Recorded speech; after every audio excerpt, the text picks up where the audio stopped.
Hello and welcome to Bad Gays, a podcast all about evil and complicated queer people in history. Today we have a special episode and it's fantastic to welcome to the show Avery Curran.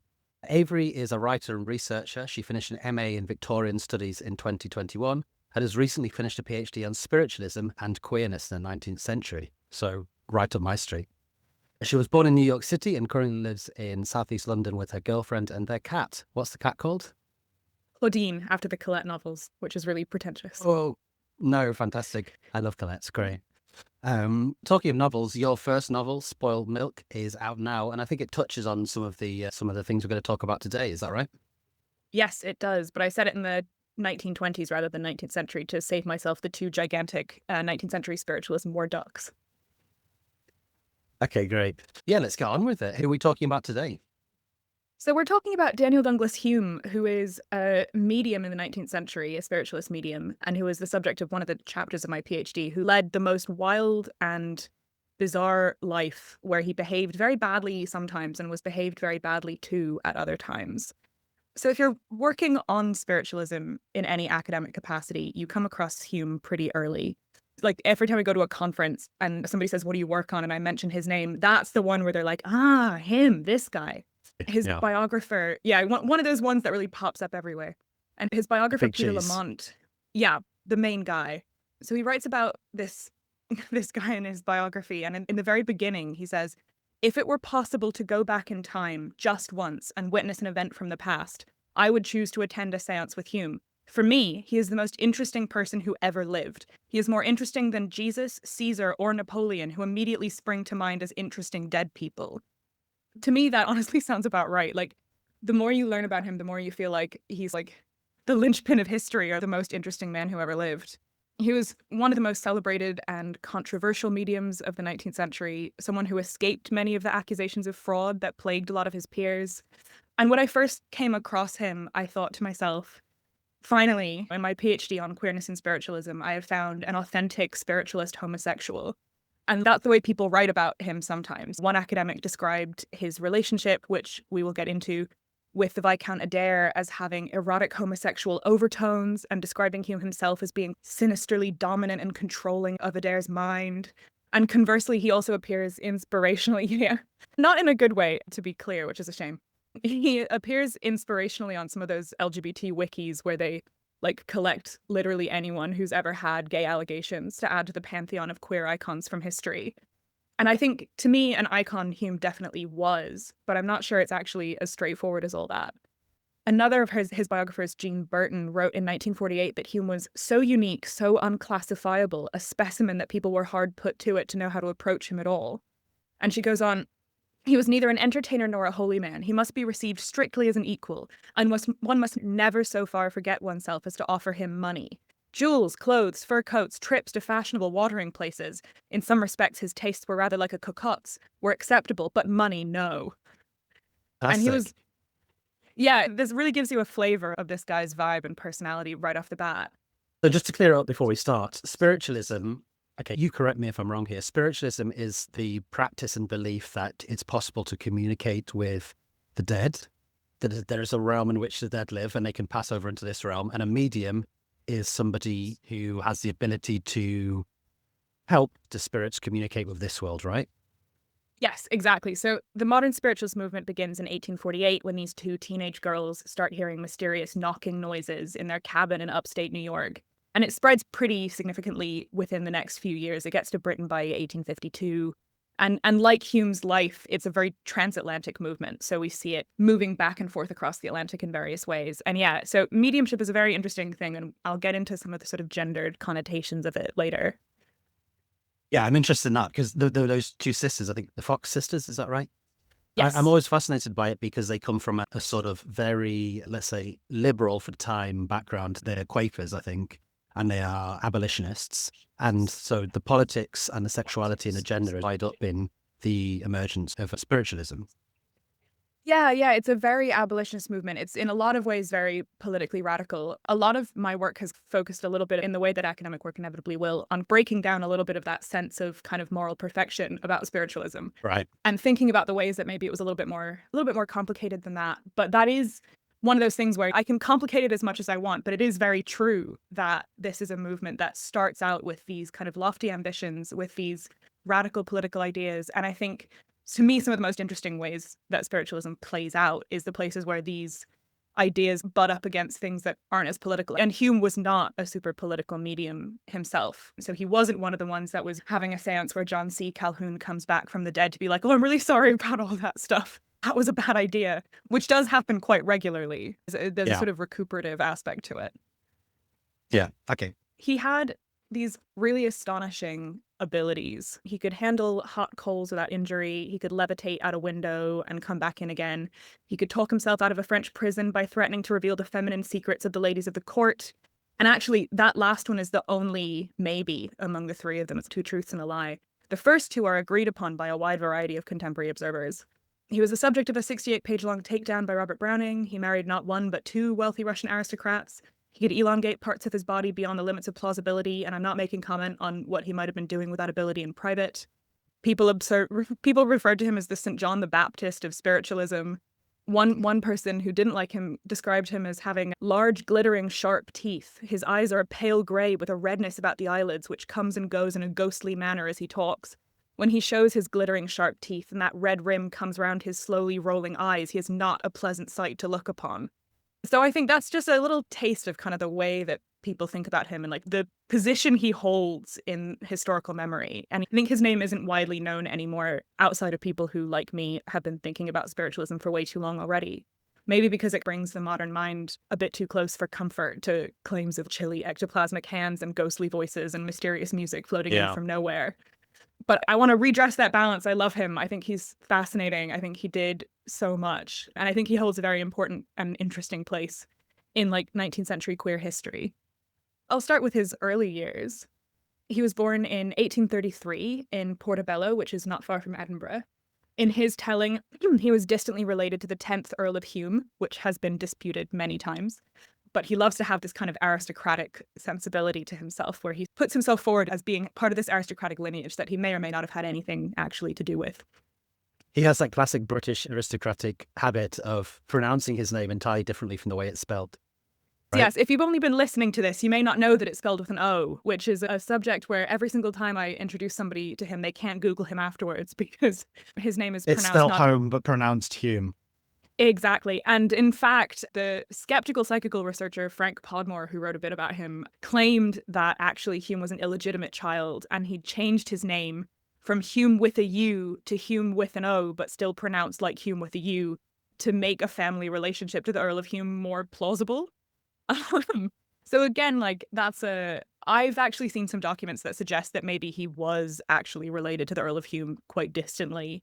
Definitely more distantly than maybe the way he talks about it should be suggesting. But people go back and forth on the way they respond to him, which I think is part of what makes him so interesting to me. So yeah, he has these health issues from childhood. It seems like maybe respiratory health issues, but just vague stuff. He's very weak physically. And he always says, so much so that it was thought I might not be able to be reared. So he's constantly implying that he's on the verge of death, which I think is an important part of his kind of self-image. And so because of his weakness and delicacy, he's sent to live with his aunt and uncle. In his early childhood, he moves to Connecticut, so from Scotland to the United States, with his aunt and uncle and other parts of his family. And a lot of these details are coming from his 2-volume autobiography, Incidents in My Life. And some of them, as I was saying, are subject to dispute. But I think these basic facts, we do know that these things are true. He did emigrate from Scotland to the US as a small child. But yeah, always good to keep in mind whenever Hume says something that the extent to which you can believe it is like definitely not 100%. A pinch of salt with everything.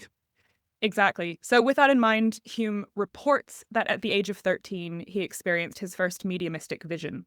And in the way he tells it, the onset of these abilities seems to have provided an explanation for his physicality and character. So he was excluded from sports at school as a result of his delicate health, and instead chooses to spend time reading the Bible and contemplating nature with a close friend called Edwin. And when I say contemplating nature, I'm semi-quoting Hume himself, who wrote specifically that he loved to stroll in the woods, quote, silently contemplating the beauties of the springing vegetation, which gives you an idea of the tone of his autobiographies. So he and Edwin promised one another that whichever of them died first would visit the other 3 days later. And they're both these sort of sickly boys, making this sort of slightly more plausible. And then Edwin does indeed die not long afterwards. And his spirit, 3 days later, as promised, appears to Hume, who says, his features were unchanged except in brightness. He looked on me with a smile of ineffable sweetness. And eventually Hume is forced to leave his aunt's home as a result of his visionary experiences, which perhaps also more pertinently involved some quite unexpected telekinesis and mysterious loud noises, which I think maybe was like slightly more the reason why he was being forced out of her house rather than the fact that it conflicted with her religious beliefs. Because it Like, kind of been don't come in Yeah. anti on. Communing with Edwin, the dead Edwin. Exactly. And it can't have been very pleasant to live with. We have sympathy for Hume, but as usual, Yeah. a sort of revised sympathy, perhaps. And so he has his first seance in 1851 at the age of 18.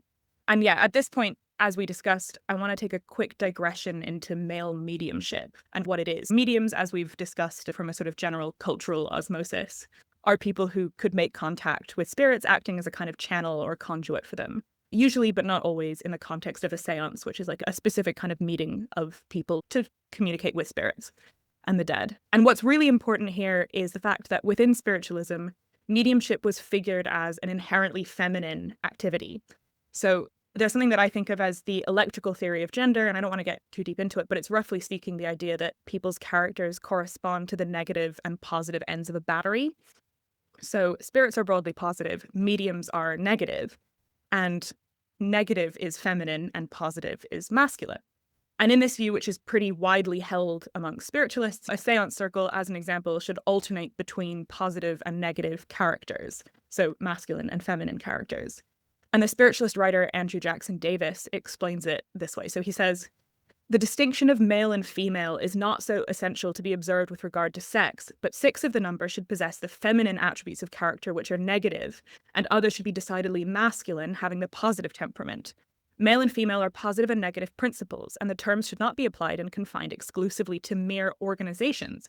For some individuals who wear the physical vesture of the male are, in their characters, females, and vice versa, which I think is pretty striking. Yeah, that's fascinating. So this is late Victorian era. This idea is emerging.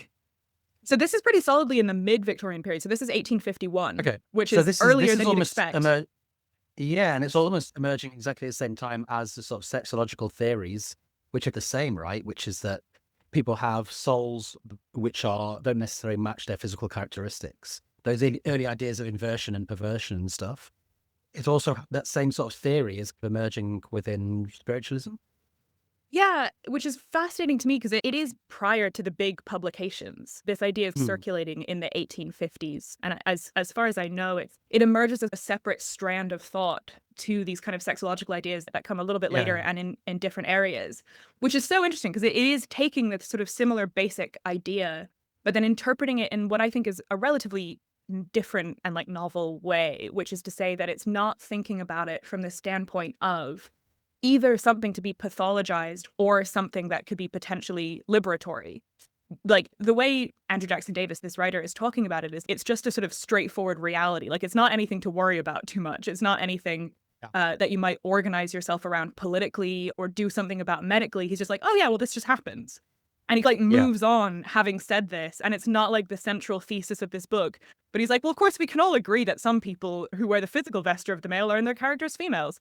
And then he goes on to be like, and then I spoke to the spirit of Emanuel Swedenborg on a big rock in Massachusetts, and all this other stuff happened. So yeah, it occupies, I think, a really interesting place in this history of kind of the development of these sort of modern ideas around gender and sexuality and identity, while also interpreting them completely differently.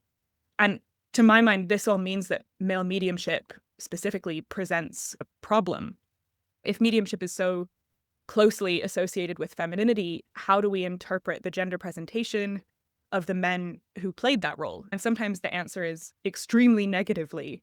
One newspaper article described male mediums as addle-headed feminine men, which is a sort of pretty striking but also pretty standard way for people to talk about these men who played what everybody agreed was an inherently feminine role. But within spiritualism, it's very different.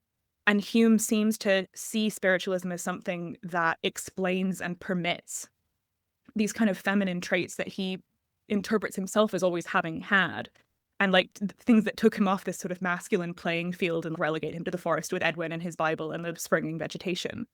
So yeah, it means that he occupies this very interesting position, and the way that he interprets this position, I think, is also pretty strange and interesting. So he's like a sort of a sensitive, slightly sickly, unsporty boy, and he realizes he's different from the other boys. But the thing that he thinks that makes him different from the other boys is his mediumship rather than any potential sexual identification. Yeah, exactly. And so he reinterprets himself, but it doesn't seem to be, and obviously some of this is coming from his autobiography, but not all of it. It seems to be a sort of self-interpretation where I've suffered.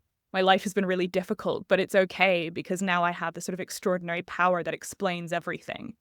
But as we'll see, he doesn't necessarily use that as an excuse not to do stuff around his own sexuality, because there's certainly some evidence that this was not a sort of sublimating practice, but actually something that was more integrated into the rest of his life. Yeah, throughout his life, he experiences these periods of severe illness. And in 1855, having been a medium for a few years and given seances publicly, he sails to England, expecting, in his words again, not to live for much longer. So he's always threatening that he's about to die, which appears to be a slightly self-protective tactic, I think. And counter to his own expectations, he not only remains alive, but he also becomes one of the most significant mediums in the United Kingdom and in Europe, holding seances with a wide variety of well-known figures of the social, artistic, scientific spheres. People where, if I name them and you're a Victorianist, you'll be like, oh my God, yeah, of course, him. And then if I don't, if you're not, you'll be like, I have no idea who that is. So I'll leave that. But rest assured, it's very famous people for the period. And his seances involved moving furniture around, beautiful music seemingly coming from nowhere, levitation, going out the window, elongation, as discussed, and sometimes the appearance of what seemed to be the materialized hands of spirits that kind of creep along the table or interact with the seance participants, which is all pretty extraordinary stuff. And he's never really convincingly found out to be a fraud, which I always find very interesting, because a lot of the famous mediums of the period were, one time or another, and people would either ditch them or be like, oh, it was a one-time thing, the pressure of the seance or whatever. And people accuse Hume of fraud, but it's never an accusation that really sticks. He appears to have had either these extraordinary kind of supernatural abilities or an extraordinary ability of performance to keep it up throughout this long and very illustrious career without ever really being pinned down as a fraud in the way that lots of people were. There was a whole sort of movement to try and of skeptics who were trying to overturn this right into the 20th century, people like Harry Houdini. And it's hard for us to imagine now, but this was a kind of a huge public debate, right? The validity of seances. And some people who you might suspect today to be much more skeptical were definitely believers, scientists, and I can't remember the name of it. The guy who invented what became a cathode ray tube, Cook, I think. He was he was a big believer. Crookes, that's it, yeah, Crookes. And Arthur Conan Doyle and people like this. I think even Rudyard Kipling a bit later. Yeah, and Alfred Russel Wallace, who's theorizing evolution around the same time as Darwin, is a huge and really committed spiritualist. And it's one of those kind of facts of history where I always wonder, if he hadn't been so publicly into spiritualism, would he be more famous now as a kind of guy sitting alongside Darwin? Or does this become a little bit embarrassing for him as time goes on? That is something I wonder about. So yeah, it's a huge matter of public debate. Loads of people really believe it. And I confess, it's a sort of classic chestnut amongst people in spiritualist history and scholarship, that you're always I approach it as if it were real. I'm not here to seek out fraud. And I think this is a reaction to a real tendency especially in the 20th century, to spend your entire scholarship being and this is how I think he did it, which becomes boring really quickly, because it's how many times can you be I think he had luminous paint on some cheesecloth and he was fluttering it around the room, and that becomes very dull. So I often find myself... And the conversation we're having now is hopefully more interesting than is it or isn't it true, which is, what does it mean that people believed it was true or didn't believe it was true? So on that note, why does it emerge as such a current in the 19th century? Because obviously there has always been within European and sort of Western cultures beliefs in ghosts. We know that from Shakespeare and whatever. But why does it emerge as a sort of trend in terms of communication with ghosts and the idea that, that a conversation can be had? There's a lot of, as these things always go, there's a lot of different factors that kind of come together to create a perfect storm. So the actual religious and social context it comes out of is in the kind of burned over districts of the northeastern United States, which is big, evangelical revival territory. People are getting really into these kind of new forms of belief. Quakers are really big, the Shakers are really big, who are slightly funky. Love thing the that's sort of shakers. Yeah. adjacent to spiritualism, and there's some crossover between the groups. So there's this like environment of kind of intense belief and like new kinds of belief and ways of thinking about belief and religious practice. But at the same time, there's also these massive revolutions in the way communication happens. Spiritualism emerges only a few years after the first tests of the transatlantic telegraph cables. And all of a sudden, if you think about it, all of a sudden people are able to communicate across the Atlantic Ocean seemingly instantaneously and to receive communication from something that's to them totally disembodied. And I think this really alters the way people think about how communication works. And if you, like many people in the 19th century who were relatively Orthodox Christians, believe in the presence of heaven and the afterlife as a kind of relatively literal place, how it becomes less strange when you think about it occurring in tandem with suddenly these revolutions in communication technology that allow you to communicate with people who are really far away without having any kind of physical contact with them in any way that makes sense to you. And instead, communication is traveling along these kind of mysterious technological lines. And there's been some like interesting thought in writing about. Yeah, and people think about mediums as being a technology, and like mediums are essentially like a telegraph cable. And that goes back to the electrical stuff, where the people are thinking about mediums and spirits as being part of this like massive spiritual battery.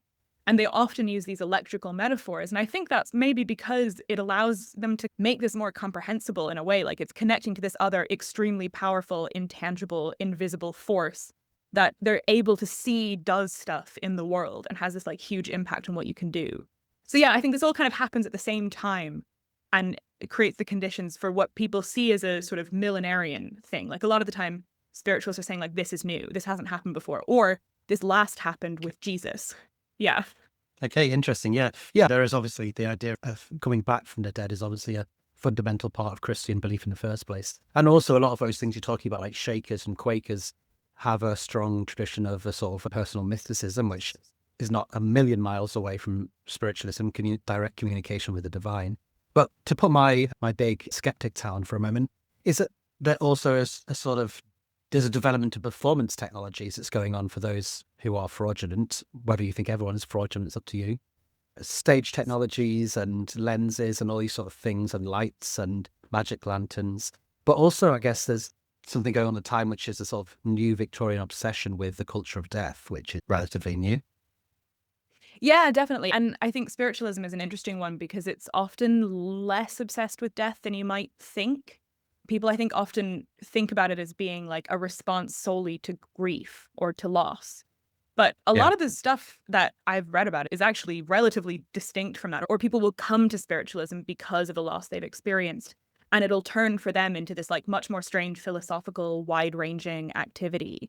But yeah, the performance stuff is definitely true. And it's funny because there's things like spirit photography, which is like a big thing a little bit later in the century. When you look at it as a modern viewer, it's just so obvious how it was done because it's just like double exposure. The second you've seen a single double exposure photo, you're like, oh yeah, that's what that is. And you have to put yourself in the mindset of somebody in 1870 who's looking at a picture of a guy they know with Abraham Lincoln's floating head in the sky above him. And they're like, this is crazy. But obviously that's very clear. And so some of these kind of more ephemeral performances that happen in a single room in like the seance space, it's so much harder to get your head around how it might have happened. And Hume, certainly whatever was going on, whether we believe it was real or not, is a total master of this kind of performance. And people even who are really sympathetic to him and people who believe that what he was doing was true see him as a consummate performer. And that's a really important part of his identity and the way people respond to him. Yeah. So yeah, he's like doing all this crazy stuff. He's extremely talented. Everybody's obsessed with him. And in 1855, he becomes one of the primary conflicts in the marriage of Elizabeth Barrett and Robert Browning. And his encounter with Browning in particular is maybe the best known moment where this performance suddenly makes him really vulnerable, which is something that happens throughout his life at various points. So he'll be on top of things and suddenly something will happen that makes you realize that he's been at risk this whole time. And the Brownings are very famous Victorian poets who are famous at the time. Yes, exactly. Yeah. And they're very well known. And suddenly they're embroiled in this controversy. And we don't really know exactly what happened because everybody who was involved offered their own interpretation of events. And they're all slightly different. And some of them are very different. and they'll cater to the teller's own purposes.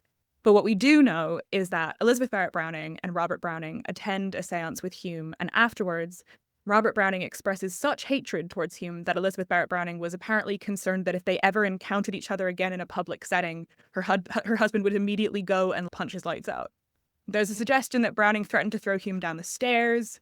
There might have been like some business with a ghostly laurel wreath crowning Elizabeth rather than Robert, which some have suggested was the entire reason for Robert's animosity towards Hume. Jealousy. Yeah, the spirits have decided who the poet laureate is, and it's Elizabeth, unfortunately. And that really, he just couldn't handle it. Others have suggested that Hume, during the seance, did a kind of lisping baby voice that infuriated Browning so much that he developed a decade-long hatred for Hume. Whatever it is, Browning hated him so fervently that again, nearly a decade later, he described a friend of his getting to know Hume as choosing, quote, to take this dung ball into his hand for a minute, warning that he will get more and more smeared.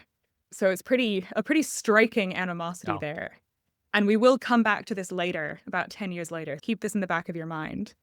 And in February 1856, Hume reports that the spirits have informed him that his power will leave him for some time.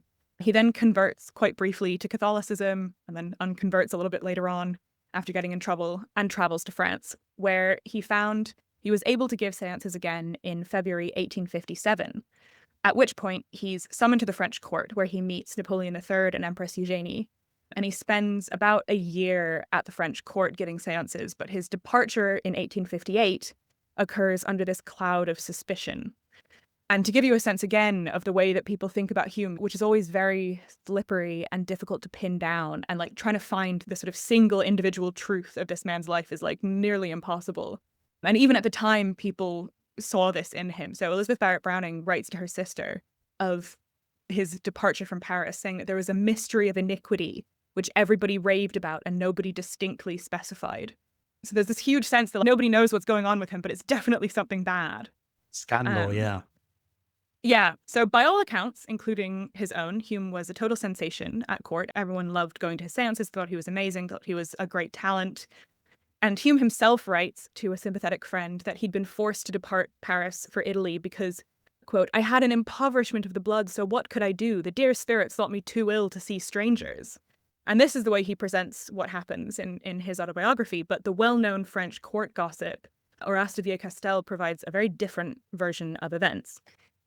So Villers-Castel says, the famous Hume, the man with second sight, the American who turned Parisians' tables and turned their heads, who called forth the dead before the emperor and empress, was thrown into Mazas prison for theft and sodomy, and finally expelled from France to avoid a scandalous public trial in which so many reputations would be compromised. So that's a pretty striking accusation, pretty different to what Hume was claiming happened, which is that he felt a bit ill and decided it was time to go on holiday. And in Villers-Castel's telling, Hume's mediumship, which is the talent that, brings with it this femininity, that it was likely to have made these accusations more believable to Villers-Castel's readers, garners him sufficient influence and knowledge that he can use it to effect his speedy release from prison. And another later satirist writing about the same episode says that Hume used essentially the power of gossip to get himself out of trouble. So the way Ferdinand Bacchus, this later writer, puts it is that so many secrets, so many confidences lay in the hands of this criminal. Through the revelation of these feminine mysteries, through all that he had uncovered and all that he could betray, he had the power to redeem himself or to make the whole imperial house a laughingstock the world over. So there's this great sense that he has, even at his moment, his lowest moment, he holds all the power in the room. Yeah, he's a sort of Rasputin figure in a way, in that he has this sort of religious or spiritual practice that probably involves a lot of women telling him their secrets. Yeah, exactly. And it's funny because that writer I quoted at the beginning who's saying he has vampiric glittering teeth and red rolling eyes. It's a very Rasputin-esque description. It sounds really familiar, even though it's 50 years earlier. So yeah, we actually have an episode upcoming in a new series about the person who murdered Rasputin. So he's right in the center of my mind right now. Rasputin actually was murdered by a drag queen. Little known fact. Wow, that is a little known fact. Incredible. Oh, I can't wait to listen. Yeah, I should note alongside all of this, as some listeners may have already caught, that sodomy was not actually illegal in France in 1858. Yeah, I Uh, was going to say, because that's where people escape, Victorian English people escaped to when they were accused of sodomy, as they went to France because they could practice it there. yeah, under the Napoleonic Code, it's not technically illegal. And I always like to think of Hume doing it so flagrantly and so well that they couldn't help but arrest him anyway because of all the problems he was causing. But I think the real answer is probably much more depressingly located in like an existing discursive relationship between sodomy and criminality and a Okay, state's yeah. tendency to prosecute around sodomy. So filling the gaps where that wasn't in itself illegal, but you could use charges like theft and fraud and vagrancy to get around it. Prostitution and stuff. But well, perhaps I don't know, you'll know if you know this, but is there an implication that perhaps it was something more akin to sexual assault or rape or pederasty? There is, so that people are throwing out these accusations. Villers-Castell, all he says is theft and sodomy. So it's that one, and I think that's the most plausible of the stories. And this is all in French. Like, interestingly, this episode is cut from Villers-Castell's memoirs when they're published in English. So that's translated from the French. Yeah, but there's other people who. So Ferdinand Bach describes it as being like moral outrages against children. So that introduces this element of pederasty. But in the sort of most contemporaneous account that I've been able to find, which is Villers-Castell's, it's just sodomy and theft, and there's no other implications. And the sort of the other person who's most involved in this is an adult, and it's the son of a finance minister named Ernest Baroche. And Villers-Castell says with That's where Baroche, that's where he makes his mistake, is you can get away with the sodomy if it's between classes, but if it's intra-class and if you're corrupting the sons of the bourgeoisie, that's when you end up in trouble. yeah, exactly. So Villers-Castell says that Baroche was, after this episode, in a curious position since he boasted of having shared the sorcerer's bed to discover his secret relations with spirits. And the original French uses the phrasing coucher avec, which implies more strongly than it does in English that this was a sexual encounter. The young and interesting Baroche, as Villers-Castell puts it, who is an adult, was already in a potentially compromised position, according to an earlier entry in these memoirs, because he was mentioned in a previous volume as a case of favoritism, and that he'd been appointed to his position in the government because he was like a court favorite or because of his family's position. And so he was already a little bit precarious. And his involvement in the case suggests to me that Hume might have been a useful tool in an internal machination kind of unrelated to his own actions, which is another way that that you're able to apply these charges even if they're not technically illegal.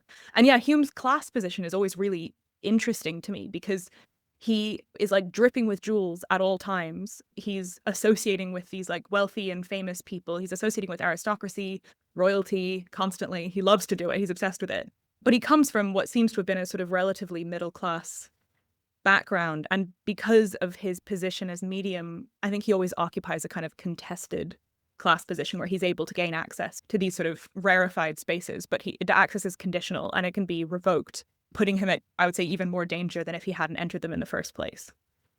Whatever actually happened in Paris in 1858, I think we can say with some certainty that the way people perceived Hume made the accusation of these activities seem plausible, because people were spreading this rumor, whether or not it actually happened. People spread this rumor pretty extensively. So Bulwer Lytton, the writer, writes in a letter to the Barrett Brownings that I heard at Paris, not, I confess, without a certain sort of malignant pleasure, that Hume the medium was in the prisons of Mazas for an unnatural offence.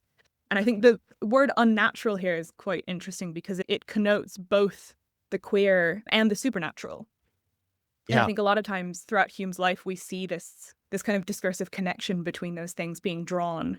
And he really is like the absolute prime figure to be doing that at all times.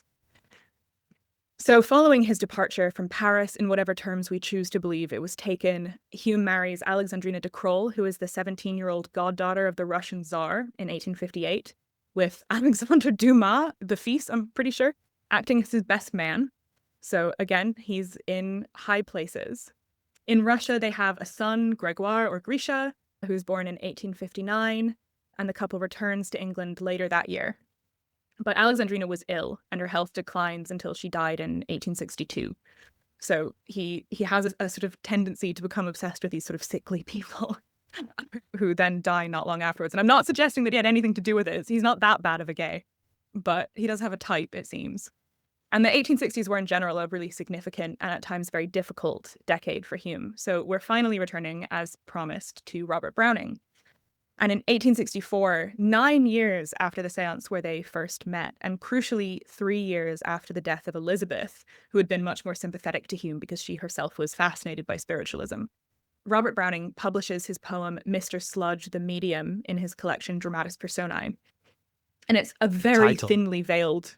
I know, it's incredible. It's 68 pages long. I honestly think it's not Browning's best, but this is partly because this like extremely thinly veiled attack on Hume, and it's so personal.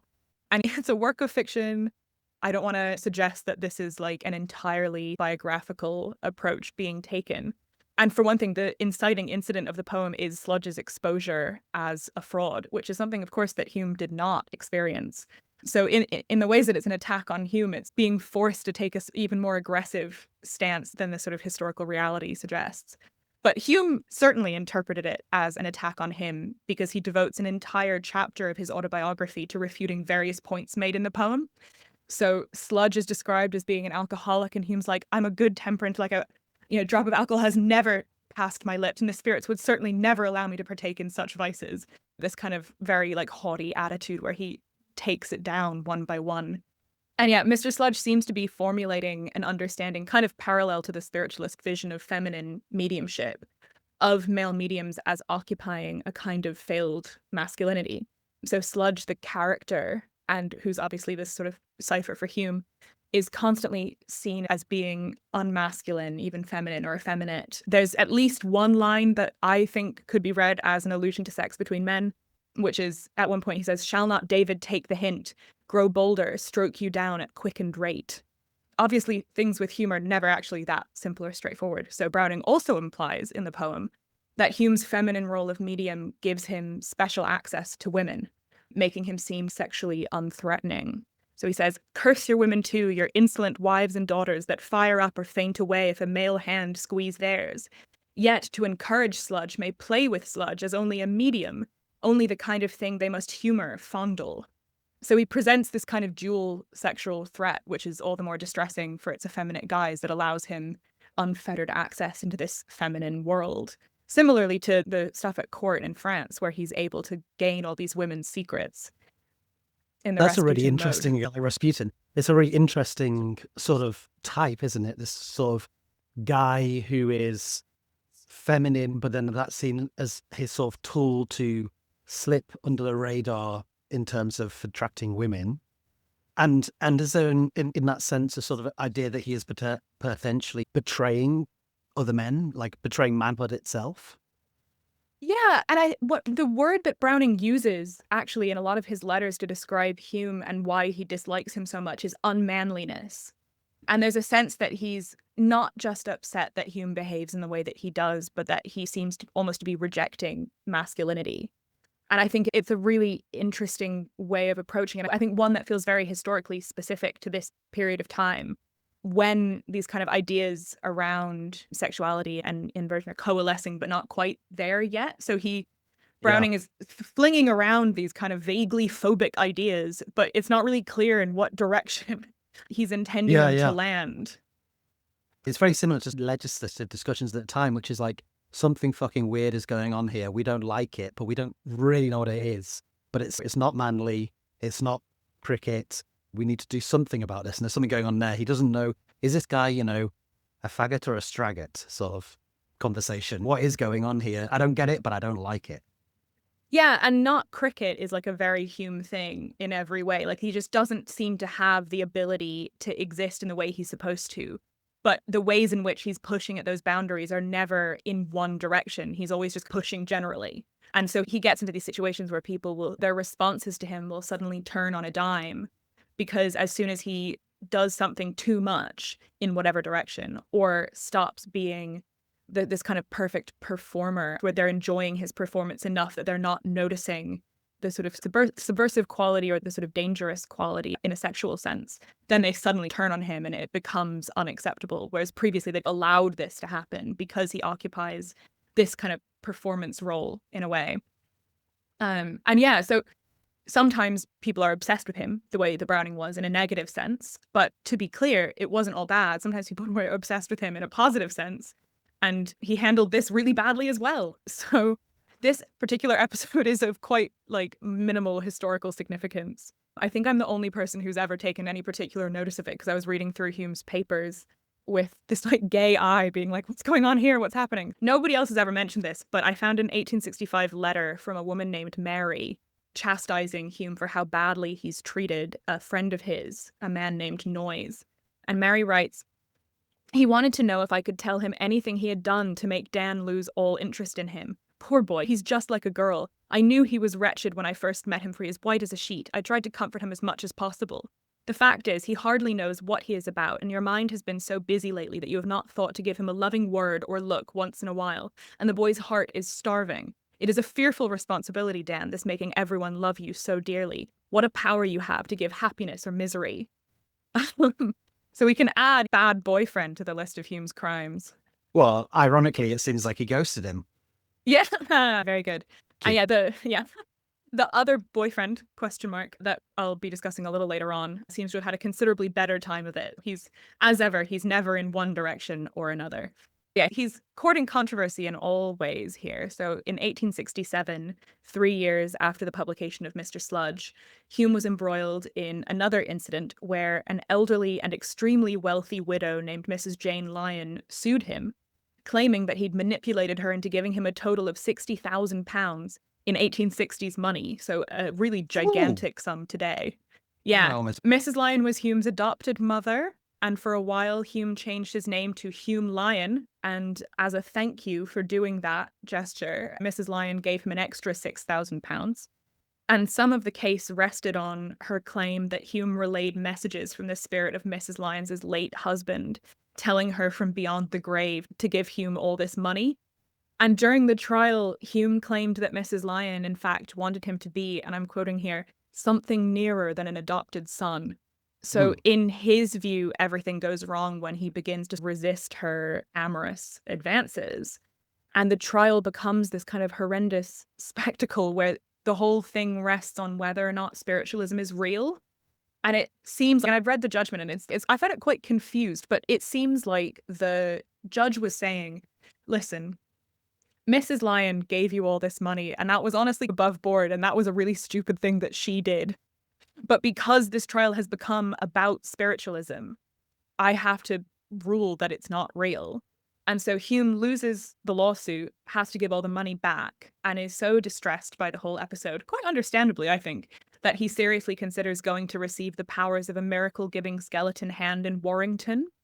So it's like a bad year for him at this point. And again, it's very difficult to tell what the actual truth of this encounter was. Is this an elderly woman being manipulated by a clever performer into giving him millions of pounds in today's money? Or is Hume the victim of these extremely inappropriate sexual advances from a woman that has begged him to have her as his adopted mother? Like, it's extremely easy to read this incident in both directions, and it's very difficult to come down on one side or the other. And I always have sympathy for Hume, so I know where I stand, but that has relatively little to do with my feeling about the sort of quote unquote actual truth in the historical record. And more, what an amazing move if he did actually manage to get this woman to give him £60,000 purely by charisma alone.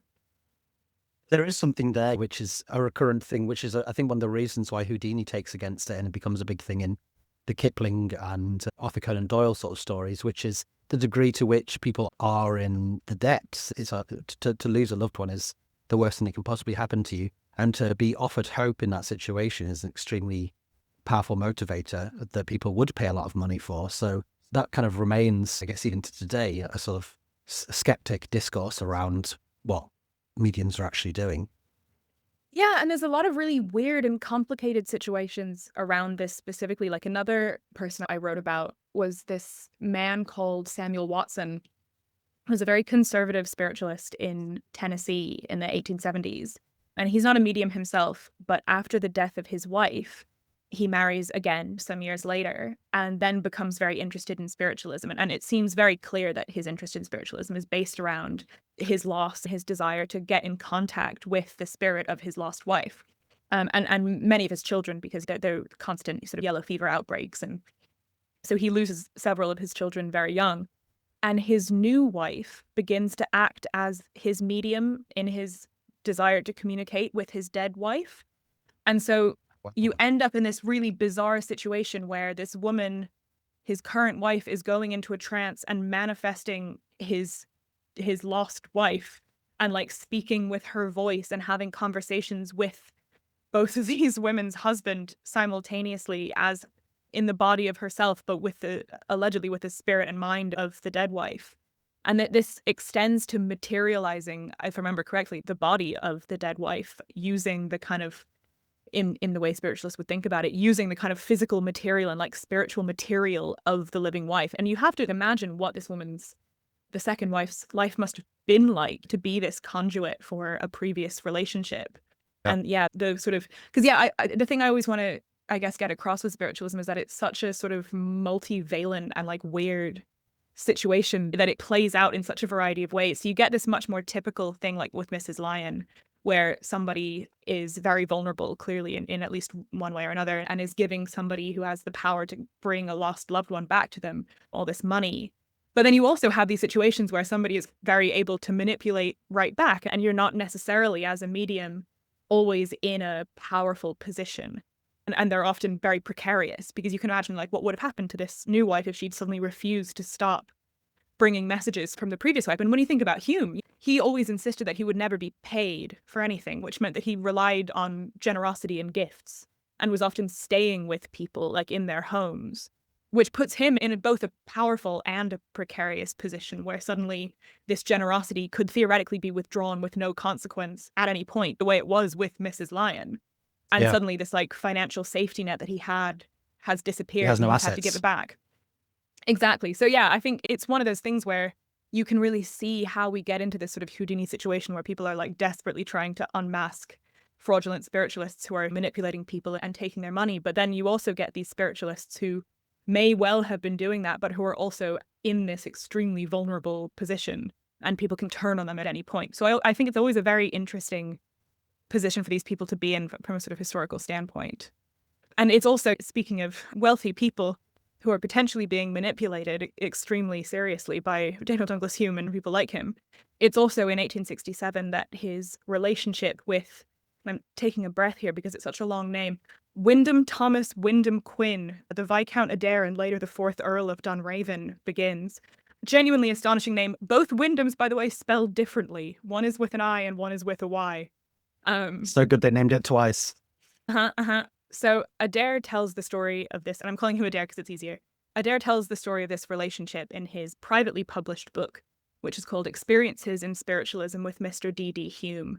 And Adare was 26 in 1867. Hume was in his 30s.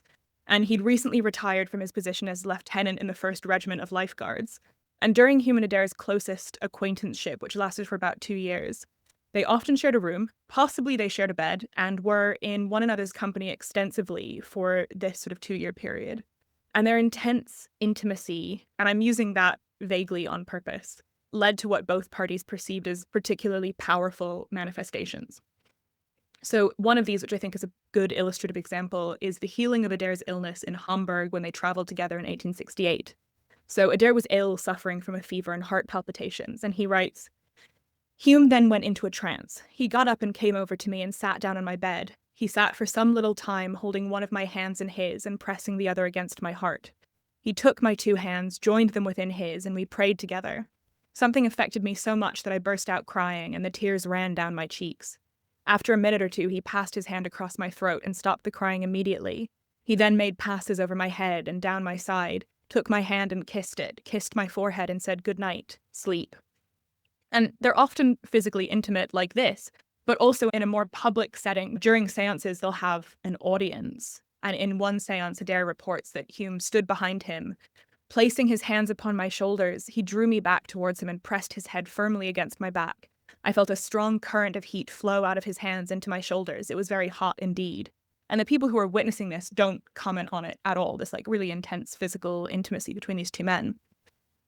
And we have some correspondence between them, which I find in many ways very moving. So Adare writes to Hume saying, "My dear Dan, a very happy Christmas to you and very many of them. Perhaps you don't think that a very charitable wish, as it necessitates your remaining in this world, but I don't wish to see you leave this sublunary abode for some time to come." And another letter in which Adare writes, "If we are indeed all that people say of us, we must be blackguards, especially you. Never mind what people say. I thank God that we were brought together. I think I am somewhat a better, and I know I'm a happier man than I was this time last year. So they have this like extremely emotionally and often physically intimate relationship. And I think the only thing I don't know is if that extends into sexual intimacy, because what we have is what they kept on purpose. But this is the book that makes some academics make some, I would say, slightly excessive claims about what was going on between them. People are often saying this is a sort of straightforward homosexual relationship, like they were having sex. And we don't know that. And I think there's always a sort of public versus private thing happening in spiritualism. So we have these letters, which were the ones that were kept by Hume. And to be clear, Adare asked Hume to burn them. So he obviously didn't do that, because I have handled and read these letters. But they were also ones that Hume was happy to keep and to pass on to his wife to archive. The fact that he asked them to burn them suggests that he understood them to be dangerous. Yeah, and they also, so Adare privately publishes this book with the help of his own father, and it's privately published in Adare and his father's words because of the sort of intimate details of aristocrats and wealthy people in Britain, and so they didn't want to air everybody's business. But I think there's also a sense that it contains discussions that within a spiritualist context, if you're able to control who this book goes to, it'll go to people who are like, kind of anything that you do in service of this like amazing power is worth it. But if it gets out more widely, then I think you get into a lot more of a dangerous position where people can read much more into what you're saying. So I think it's a very interesting occurrence here in terms of that ambiguity of their relationship. Yeah, and the relationship, especially if spiritualism is already identified with some sort of gender trouble, then obviously that would feed a lot of people's skepticism / phobias around it. Yeah, definitely. And their relationship takes place in this sort of shared bachelorhood. And then Adare marries his wife in 1869, and it appears that this marriage is what ends the most significant period of their relationship. And at one point, Adare reports that Hume, under trance, says, "He's going to be married. I hope you will like his wife." And then the spirits say, "Oh, perhaps." And the spirit says, "Do you not find this to be a subject fraught with very vast importance?" And Adare says, is it that message to me? And the spirit says, "Yes." He says, "Certainly, I consider it of great importance." And then this spirit sort of dreamily says, standing on the threshold, peering through the chinks. And Adare responds, "Of the other world?" And I think it gives you this really interesting sense of spiritualism as kind of constituting its own little space, like its own little world, in which suddenly the world of marriage becomes the other world, and spiritualism isn't the other anymore. But after they're married, he slips back with apparent ease into the life people might have expected of him from the start. So he's a well-situated Anglo-Irish aristocrat. He produces heirs. He leads a squadron of sharpshooters in the Boer War. He takes his seat in the House of Lords. And unlike Hume, he seems able to leave this world behind, become the picture of, I guess, what you might call normative heterosexual masculinity in the 1870s. And their relationship never quite recaptures this intimacy, but they still write to each other.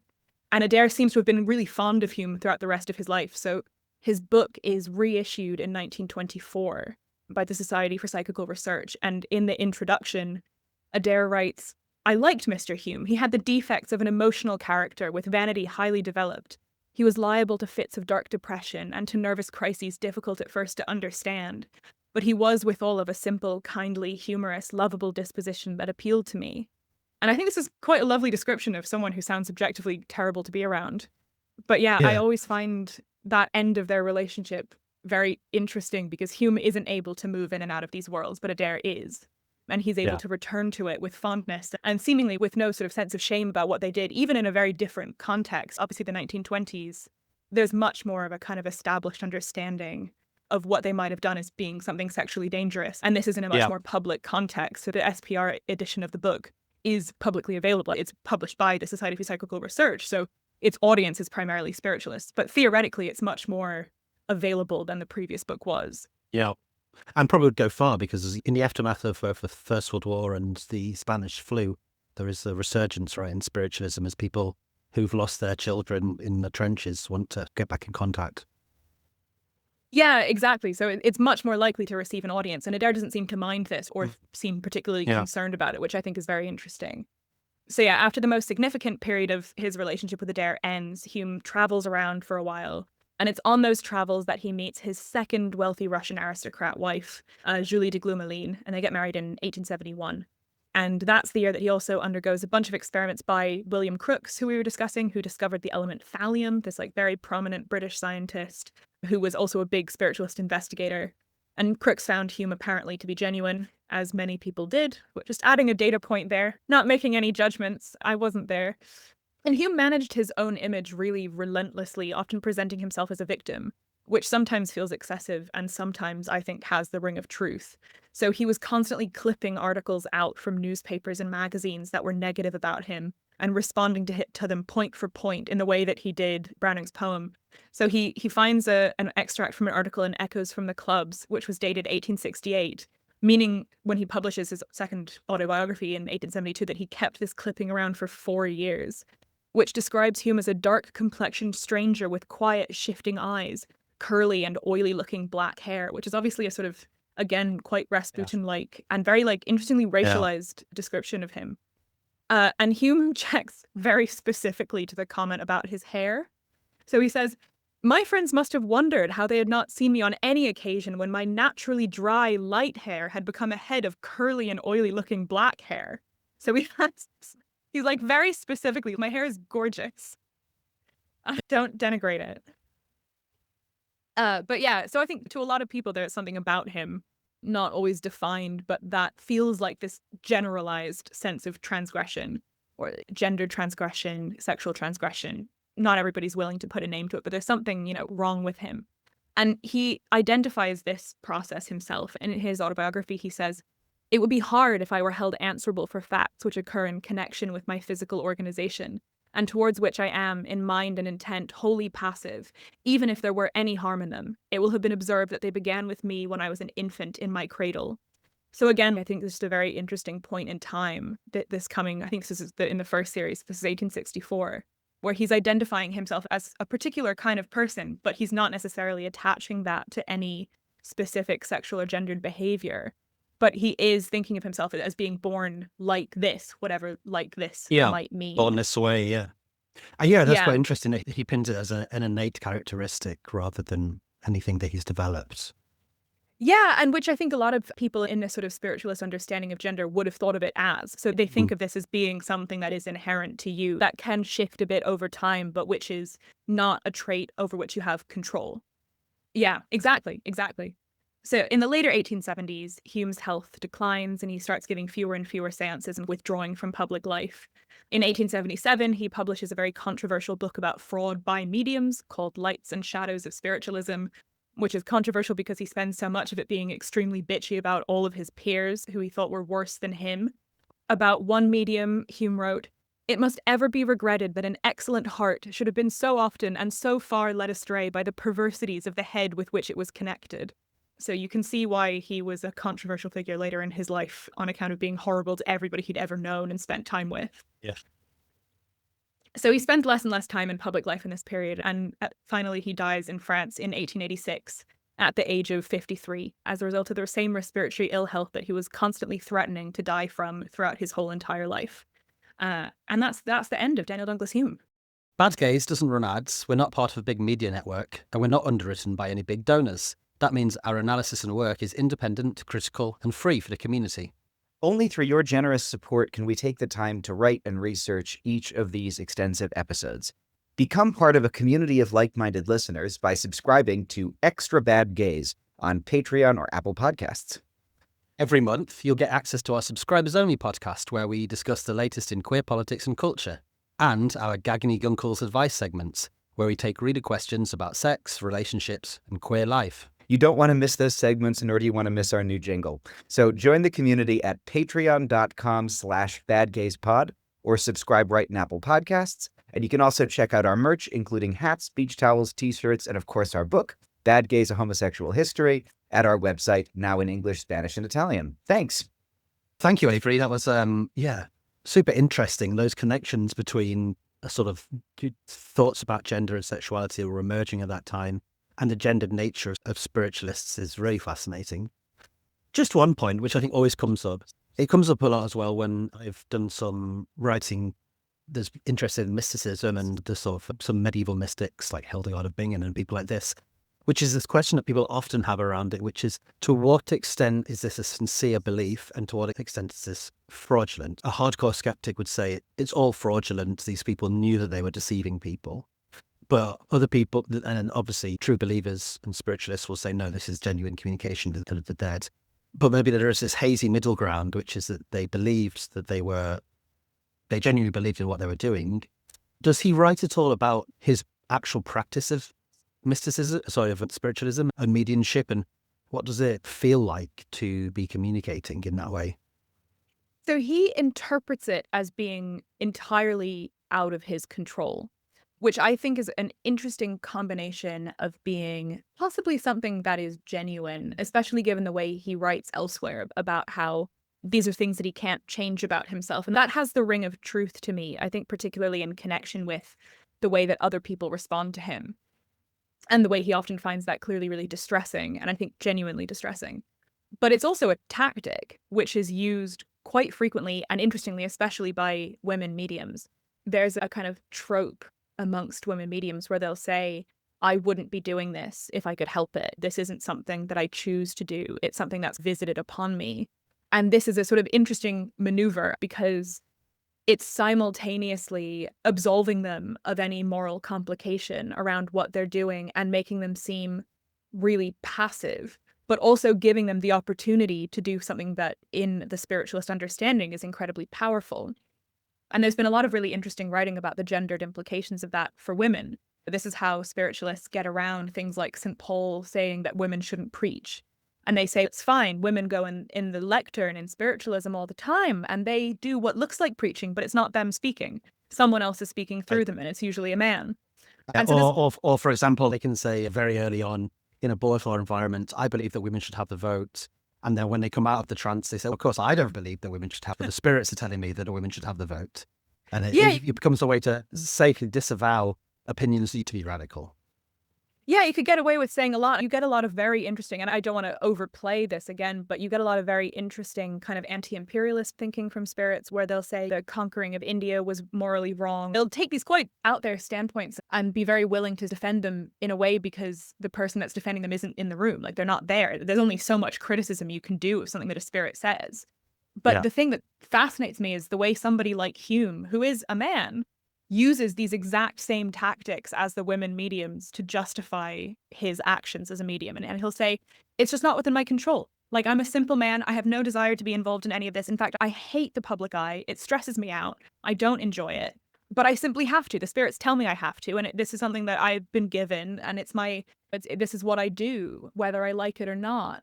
And so it's very interesting to me that he takes this same kind of position of passivity and powerlessness that women mediums use, and he uses it himself. And I think it says to me that he recognized himself as having more in common with a woman medium than he would with a non-mediumistic man. So I think he sees mediumship as being a very powerless activity in a lot of ways, but one that he's clearly able to see gives him this sort of extraordinary charisma and ability to move through the world in ways he otherwise wouldn't. There are infinite stories of him flashing his gigantic diamond ring given to him by one aristocrat or another at parties, and like sweeping beautiful furs around him and being taken to exotic locales.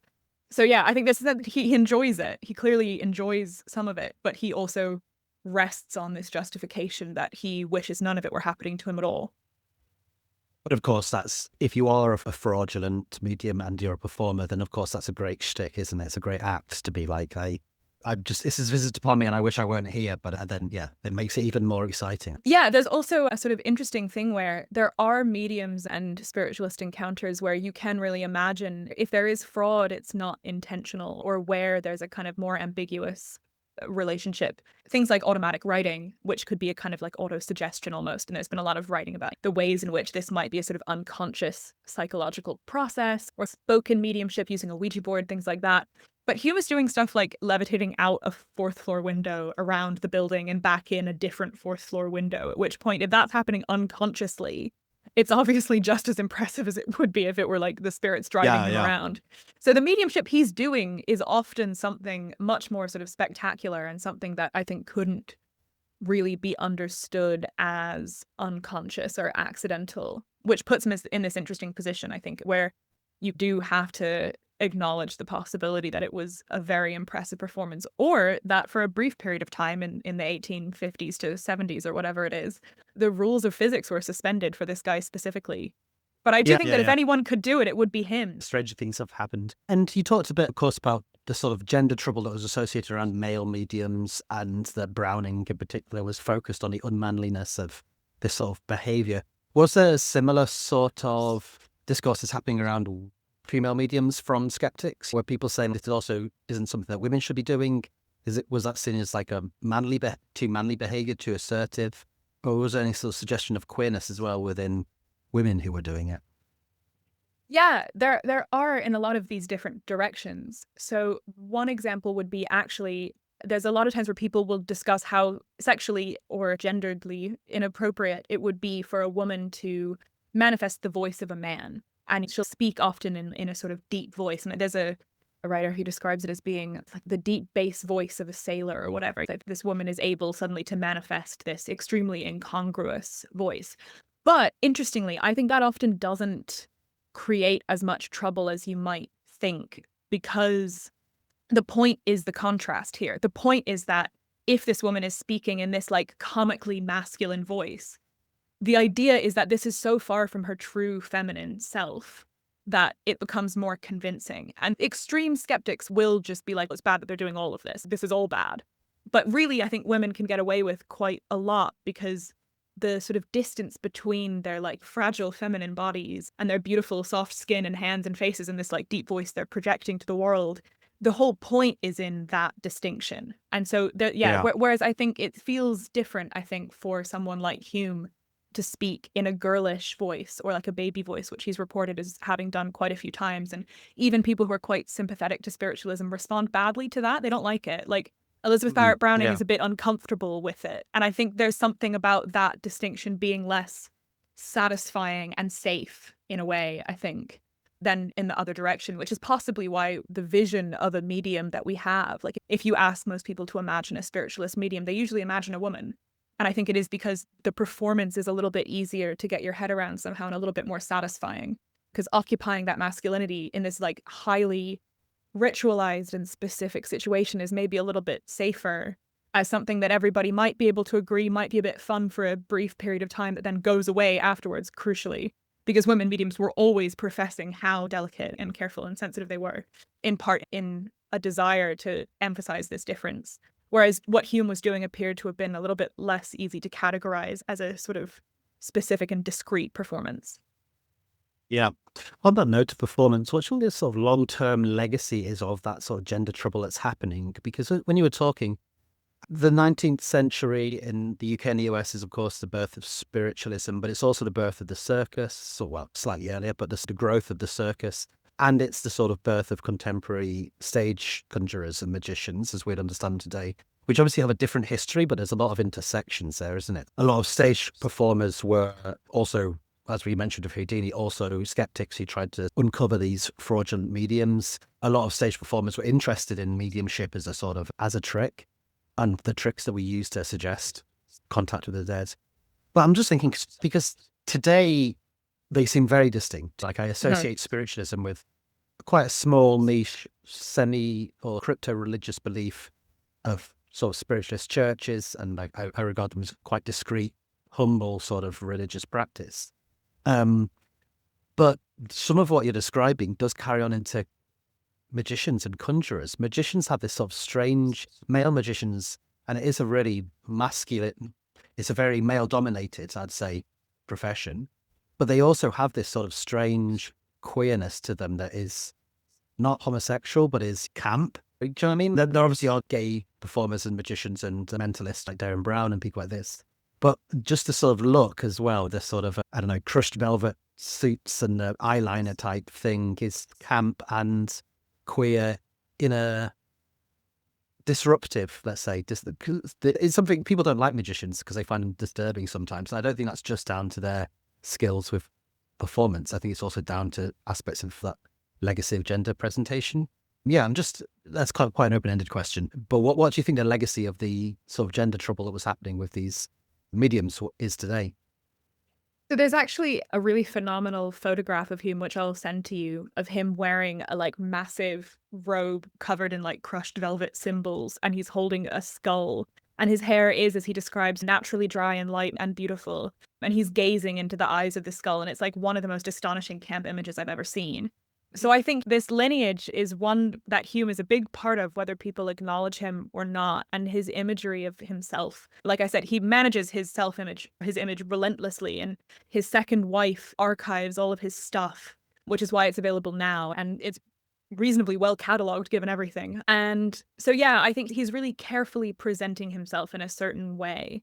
And yeah, I'm not a magician girl because I find it really freaky myself. So maybe I'm part of this There you go, constantly this phobic world. But I think there is maybe a sense that the magicians of today rely a little bit on the same thing that Hume relied on, which is this interplay of maleness but also performance in a way that has to acknowledge itself as performance. You can't really do much of a pretense. Like in the modern day, you really have to recognize that what you're doing is putting on a show. And this has to be appealing to a variety of viewers, a large chunk of which will be women. And maybe there's a sense that, like Hume, you need to be appealing in some way to these women, but not too threatening, maybe. Like your performance rests on this kind of ambiguity of relationship to your audience. So like Hume was with the women in these seances, he had to be simultaneously unthreatening, easy to confide in, almost like a friend, and quite feminine in some ways, but also somebody that might flatter them a bit, make them feel a bit desirable. So yeah, maybe there is a similarity of relationship there that I hadn't really thought about. Yeah, or make them feel heard, listened to, when a lot of the women in Victorian England did not feel listened to by men in general. Yeah, and he seems to have been extremely good at that. And like women, I think, responded to him really well, especially in a spiritualist setting. And there were a lot of men, but who were devoted spiritualists. But I think women tended to like him better if they weren't already really hardcore into that world. And that's a generalization, but there's this old guard of Swedenborgian spiritualists who give him room and board early in his career. But these are people whose entire lives are dedicated to the cause. Like these are people who I've been hearing about for years and years because they appear in every single random spiritualist periodical from the 1850s down to the 1880s, when presumably they die eventually. And they spend all their lives like doing exegesis on the Bible from a spiritualist standpoint or whatever, reading a lot of Swedenborg, which as somebody who's read a lot of Swedenborg, is not something you do unless you're reasonably committed. Some of it's more readable than the rest of it, but none of it's exactly a thrill ride. But I think he handles it really well when he gets to be in these performance settings that have a lot of women in them. And I think he's able to do a much more kind of immediately convincing and appealing performance with them than he's able to do with men who aren't already part of this movement. Yeah. Now we're drawing to the end of the show. There's the age-old question. So good gay, bad gay, good not gay, bad not gay. And this one I'm really fascinated by your answer. Because he's emerging at a time of the emergence of the discourse around homosexuality. So it's a feasible option for self-identification, but it doesn't seem to be the case.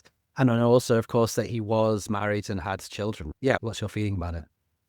I think I'm going to be really annoying and just put a string of question marks. Like, I think, was he good? Was he bad? It depends so much on how you interpret him. And it depends so much on if you think any of it was real. And it also depends if you think he was in any expansive and conceivable sense of the word gay. That also depends on what you think. My feeling is I'll take him for the cause. He can be one of us, I think, because he's such a camp icon, if nothing else, that I think he deserves the position. And he had what I think are significant and meaningful relationships with men, it seems, throughout his life. But also he seemed to have been quite happily married. He did have a child. Yeah, and however much that was a self-protective maneuver, I guess we can never really know, especially that first marriage, which takes place so soon after these accusations of sodomy and seems a little bit self-protective to me.